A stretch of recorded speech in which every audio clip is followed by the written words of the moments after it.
Good morning, LinkedIn. Welcome to Dialed In. We are live on the air with Sherif Mityas, the Chief Experience Officer from Fridays. Welcome. Good morning, sir. How are you? Good morning. Thanks for having me on. Excellent. You ready to get dialed in? Let's do it. All right, let's go. There will always be somebody stronger, faster, and smarter than you.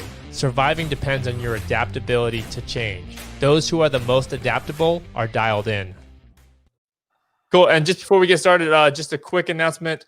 This is part of ElevateXchange. So tomorrow, Wednesday, July 15th, we have the next ElevateXchange virtual happy hour, 5 p.m. to 7 p.m. with guest speakers Jeff Reach and Craig Hopkins. So if you're part of the group, don't miss that one and inquire for details. So Sherif, you are the Friday's first Chief Experience Officer. So let's talk about the thing that you are the most dialed into, which you gave me the excellent title. It's about the experience, stupid. So let's talk about that. Well, it is. It's all about the experience, and I had the pleasure of worrying about that experience for our guests, right? So how do you interact with them? What's their experience when they're inside a restaurant or outside, sitting at home and thinking about food or beverage? It's about the interaction they have with your brand, right? It's about not just the burger or the ribs or the beer. It's how do you make them feel when they're inside a TGI Fridays or when they're sitting at home and thinking about food. That's what's important. That's what people worry and care about. Today, it's the experience they have with your brand. Yeah, no, absolutely, absolutely. So Fridays, just recently, well, in November of last year, you guys went public, got acquired by a company that caused you guys to go public, which was really good news. And so you were formerly the CIO, and now you're the experience officer. Like, did you guys replace the CIO, or is that just the new? That's like the new all-encompassing title. New all-encompassing title. So what we found is you have to connect the dots, right? You know, right. A lot of organizations are siloed, right? There's a technology person, a marketing person, a culinary person, but consumers don't think like that. They don't care that you got multiple people worrying about their journey. They want one journey. They want one experience. And so internally, you have to organize that way. You have to think about connecting the dots across the functions and creating a more seamless experience for your consumers. Oh, I love that. I love that. And, you know, CIOs have been saying for years, like they are the business. Like technology is the business. They need to be more involved at the board meetings. They need to be have a bigger voice there. And I feel like you're doing it, like by being the chief experience officer, you're connecting those dots across all the various gaps there, right? With the marketing and the experience and the technology behind it, like fused under one roof. Exactly. And I think that's if you start thinking like that as an organization, it drives everything that you do, right? It drives how you create new programs. How do you think about interacting with your guests?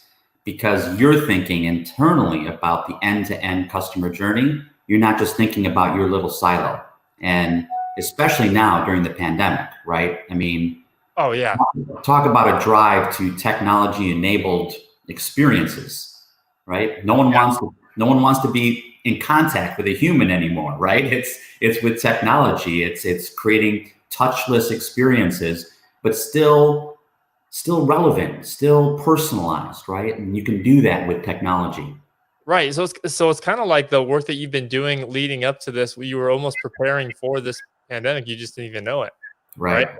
Yeah. I mean, it's really creating, again, using technology to create those touch points that are highly personalized, and allowing folks, we allowed folks well before this to order Fridays through their Amazon Alexa devices, through their phone. They could even tweet to us and order a burger, right? And so all those different ways to interact with the brand that are highly relevant today, because you don't want to stand in front of someone and make an order.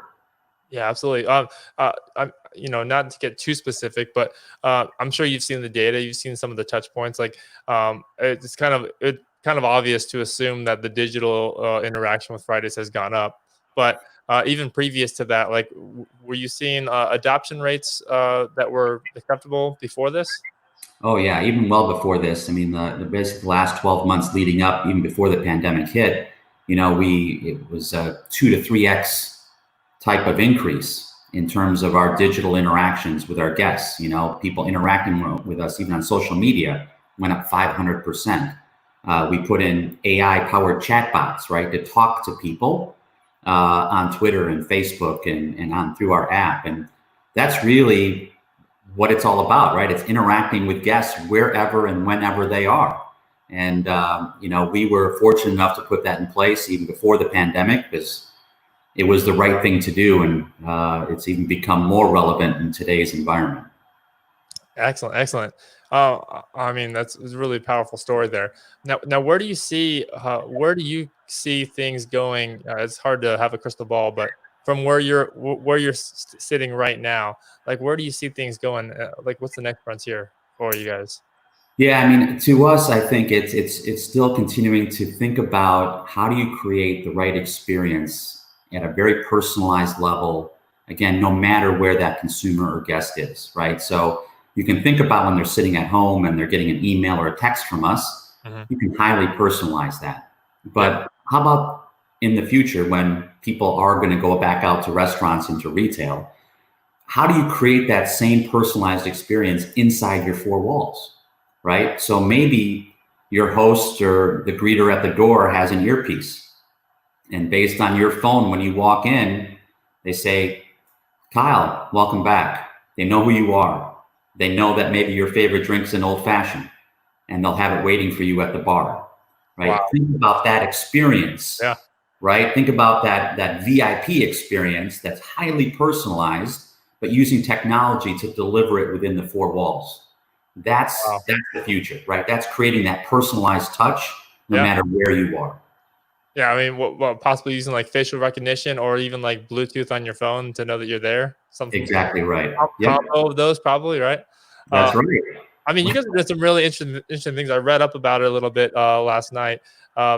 Giving like at the bar, like you guys would give away like Uber vouchers or like discounts for Uber for people that are at the bar. They've had a little bit too much to drink, right? Just taking that experience a little bit further. Absolutely. I think, we obviously, we grew up as a bar. We're very socially conscious in terms of what it means to have fun at a bar, but also to be responsible, right? And so part of that is through our partnership with Uber is to give out these free Uber rides, right? We want you to have a good time, but we want you to be safe on your way home. But it also extends in terms of doing things for people that I call not just loyalty. I think loyalty is an overused word in retail and restaurants. Oh yeah. I mean, everyone's got loyalty cards and loyalty, but it's a discount program for a lot of brands, right? It's buy 8, get the 9th one free. That's not real loyalty in my mind, right? Real loyalty is created because of the experience. You want to come back because you had such a great experience that I don't even have to give you a discount. I don't have to give you anything free. You just want like, wow, I got a free ride home because they know I had one too many beers. Yeah. Yeah. Right. That's the experience Right. more than anything else. So what is the methodology or framework, without giving away Friday's secret sauce entirely, but to help others that are viewing this right now, other CIOs, as they're trying to recreate this experience for themselves, right? Uh, Not the exact same experience, but I mean like a good experience for their clients, for their customers, right? Yeah, I mean, at the end of the day, you have to start and stop with your consumer, with your guest. And the first thing we did, and what I would recommend to anyone, is get everyone in the room, like literally everyone that touches your consumers, whether that's operations or marketing or technology or strategy, and actually just map out what your guest goes through. What is their journey? Where are they when they're thinking about your product or service? What's the decision criteria they go through? Who are they considering besides you? And why do they choose you or someone else? And go through that entire step-by-step journey and then figure out, where can I make it better for them? Where can I create less friction? Where can I create more convenience? In this pandemic, where can I create more safety, right? And those are the touch points. We call them the moments that matter, right? It's not the whole journey, but it's the moments that matter in terms of when they're making a decision that you want to insert yourself as a brand and make sure that you're top of mind, that you're creating that stickiness that will last. And so to me, that's those points of experience that you can put in for that customer, but everyone's in the room talking about it, so that there's not this, well, you need to do that and I need to do this. It's no, we need to do this for our consumers, and how are we going to execute this together as a team? Wow, looking for those moments that matter. I love that. I love that. So, Sheriff, as you transition from, I guess you would say more of a traditional, yeah, you were never a traditional CIO, but you had the traditional CIO title. I can already tell. But you transitioned from that traditional CIO title to the Chief Experience Officer title. That was about a year and a half ago, 2 years ago or so. Right. So when you were going through that change, like what was the biggest hurdle, the biggest challenge? I mean, I'm sure you're already doing the job that you are doing now, but No, it's a great question, because you can call yourself whatever you'd like, right? But right. if you don't have the organization with you, it's just a nameplate on the office, right? And so the biggest challenge is really to have everyone understand what the purpose of the role, of the organization, of the connections are. Like, why are we doing this, right? Answer the big why question. And you have to be able to show the value, right? People are always at, change is hard, right? You have to answer the question, well, why are we doing this? Why is it important for all of us? And that's a lot of groundwork, right? That's a lot of meeting with stakeholders and key decision makers and saying, this is why we need to do this. And this is why I need you on the boat, right? We all got to be on the same boat. We all got to be rowing in the same direction. And that's the biggest challenge, because especially as you're transitioning roles, right? People still see you in your functional silo, right? Yeah. But you gotta think through, no, let's expand what this could be. And I can't do it by myself, right? We all got to be in this together. And so how do we create this new vision together? And how do I help, right? The first thing is that, how can I help? It's not, we need to do this. Don't be the smartest person in the room, right? How can we do this together and really create change together? But that's work, right? That's not just words. You got to do that in your actions, and you got to do that in terms of how people see you interacting differently, outside of just what you used to be doing, and taking a much more broader view of the organization and of what you're trying to achieve. Wow. Yeah. Wow. Excellent. Excellent perspective. And Rusty Kennington out there, a friend of ours, he agrees. So definitely shouting out the moments that matter.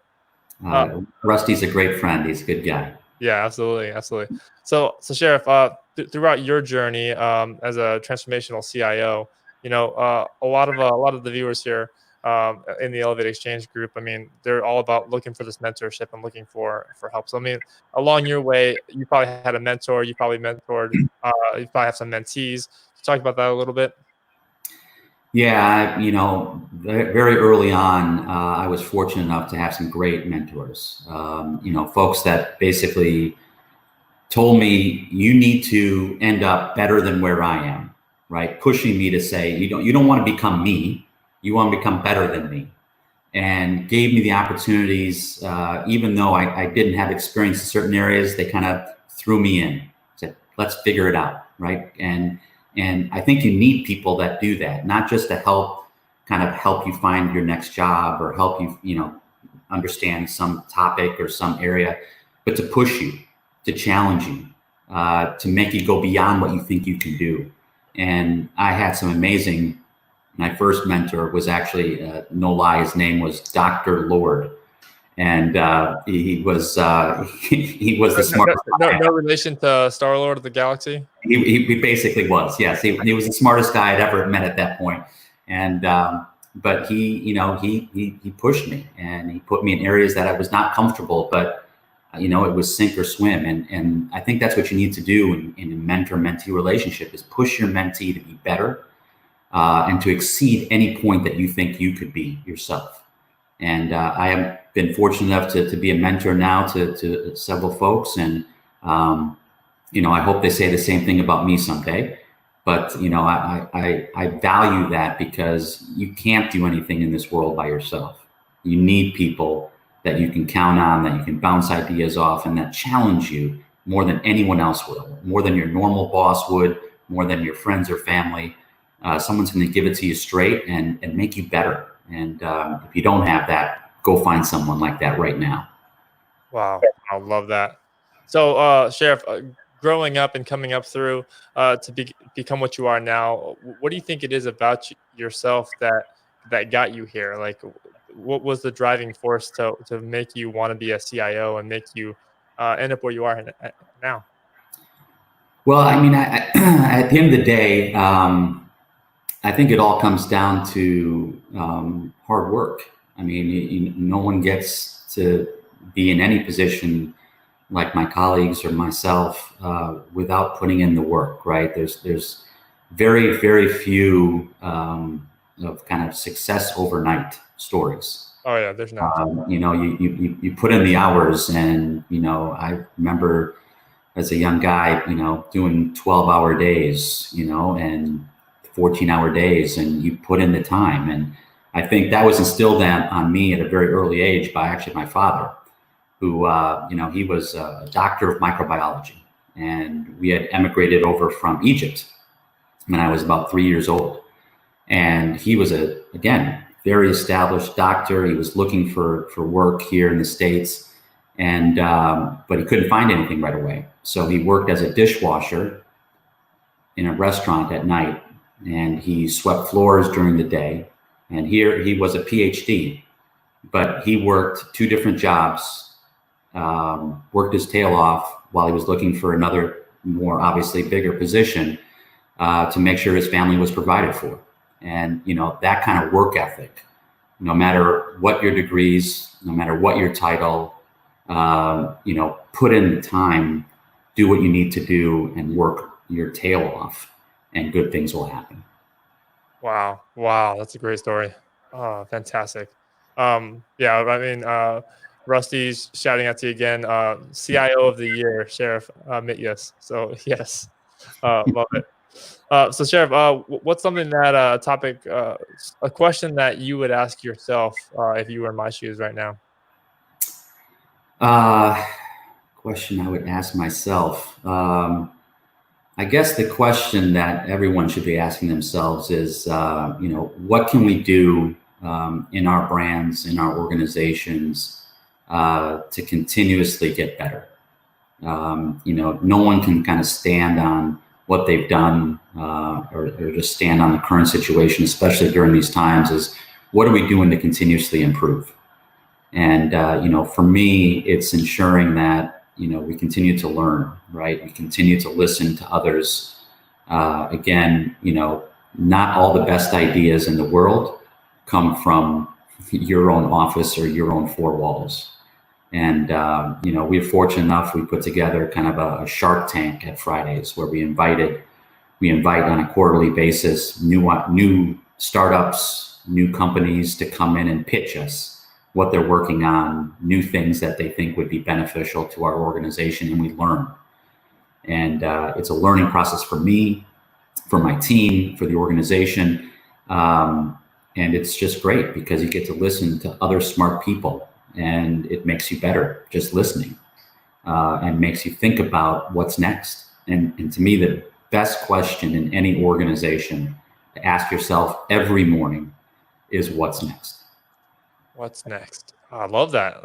It is. It really, if you think about it, that really is one of the best questions you can ask, right?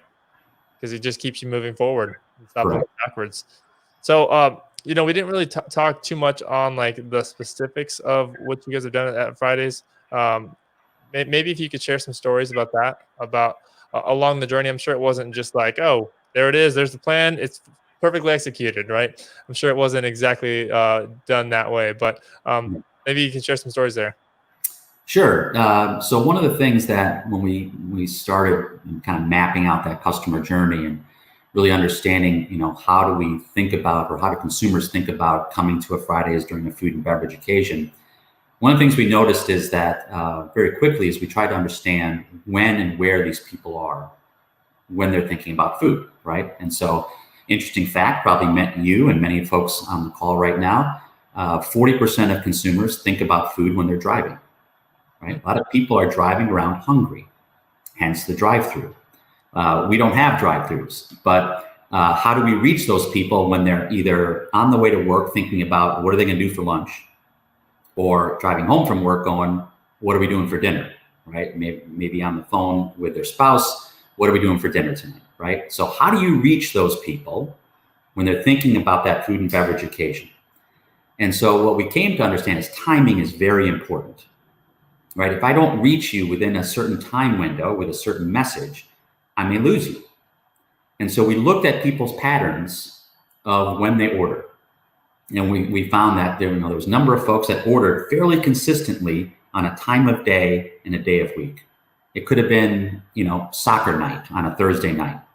And so mom wasn't cooking at home because she was carting kids back and forth through soccer and always looking for a pickup spot to pick up dinner for the family.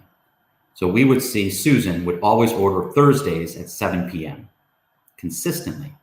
And we could see by her basket that she had 2 kids and a husband who liked ribs. Okay, so we know a lot about Susan now just by the data. So what if I sent Susan a text message or an email at 6:55 p.m., 5 minutes on a Thursday before I knew she was about to order? And I have an AI tool, artificial intelligence tool, that figured that out and sent her a specific message and said, Susan, even better, I have filled your basket. All you have to do is put your thumb on your phone and that order will be ready for you in 15 minutes.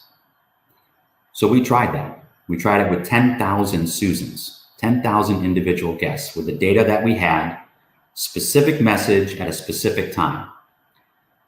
Well, 7,000 plus of those people ordered. Wow. The crazy thing is we didn't offer a discount.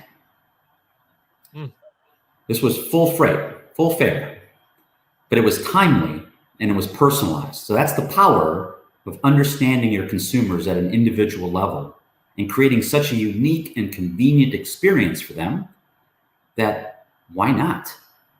You knew what I was going to order and you knew I was about to order, and all I have to do is put my thumb down. That's using technology to create a very different and highly relevant and highly personalized experience. And it works, right? So you can't have people doing that, obviously, which is why we use technology and AI tools. Right. That's the type of things that when you really think about and you really dig down into what creates an action on behalf of a consumer or a guest, utilizing technology to make sure you're relevant and timely in that journey pays off. Wow. So true story of removing the friction and seeing the results. Wow. That's correct. Yeah, I mean, oftentimes I think like going out there to search for a discount is actually creates more friction than anything else, right? So it's interesting to say that you were able to accomplish without providing a discount. It's good stuff. So, Sherif, as we're wrapping up here, I see a lot of books in the background there. What would you say is your number one go-to recommended book for anyone out there in business? I'm old school. I love some of the class. I like, Michael Porter's management books. I like Good to Great. I like some of the classics. And, there's some newer, interesting books on customer experience that have been interesting to read. But now I think you go back, business is not rocket science. And some of the founding principles on strategy and management still hold true today. And I think it's just a matter, especially during these times, is getting back to the basics. Make sure you have the right foundation. There's a lot of smart people out there that laid out the words well before we did, and they paved the way. So listen, get smarter, and move on. Awesome. Love that. And what's the best, you kind of touched on it a little bit earlier, but what's the best piece of advice in summary that you think you've ever received? Never settle. Never settle. All right. Always keep pushing. Always keep trying to do more, be better, learn, and help all those around you just be better. Because if you can get your team, if you can get those around you to be better, rising tide lifts all boats, right? And so everyone, the organization, your customers, get better. And at the end of the day, if you're not moving forward, you're going to get left behind. And so it's important to always learn, always move forward, never settle for where you are. Yeah, no, absolutely. And it caused another question to come to mind, and that was kind of with regards to your story. So, I mean, obviously, with the pandemic and everything, you probably saw a sharp decline, but I'm sure you saw an also sharp incline because obviously we're all not staying home anymore. It's clearly evident in the news, right?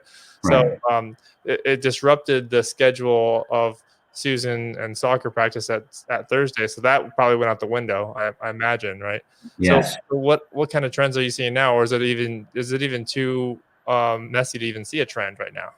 It is. It's a little chaotic right now because everyone, to your point, schedules are a little off. So right now, it's really shifted for us in terms of thinking about normal schedules to really creating more of a safe and convenient and touchless experience. Right. That's kind of the messages that we now focus on. Is it's safe to come and get TGI Fridays food. It's safe to sit at home and have order it from Alexa.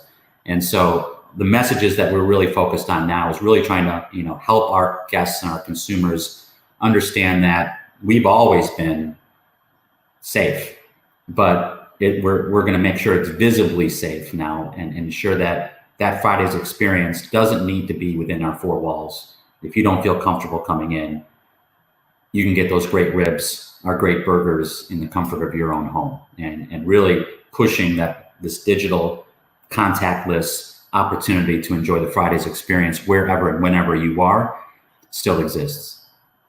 Wow. All right. Well, love that, Sheriff. Thanks so much for being on the show. Any last comments or concerns, questions?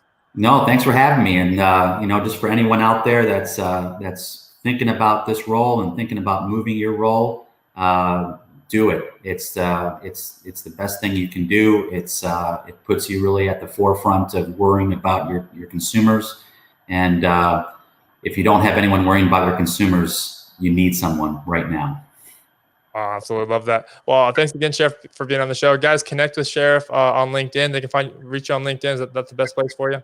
And yes, thank you. Cool. All right. Thanks, guys. Thanks for tuning in. Again, happy hour, ElevateXchange session Wednesday, tomorrow, July 15th, 5 to 7 p.m. Don't miss it. Inquire for details. Thanks again, guys.